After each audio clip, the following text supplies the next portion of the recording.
సంకురాత్రి కోడి కత్తి లాంటి కోడి కొంచెం చెలిమి చేస్తే అది సొంతమౌనుగా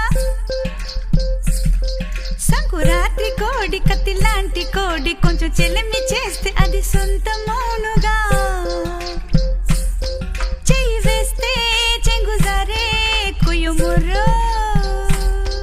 నువ్వు రెండు మూరల పాను పెయ్యరా జగడం వచ్చేనా తాకవద్దయ్యా రెండు మూరల పాను పెయ్యరా జగడం వచ్చేనా తాకవద్దయ్యా కొంచెం కొంచెం కొరుక్కు తినవయ్యా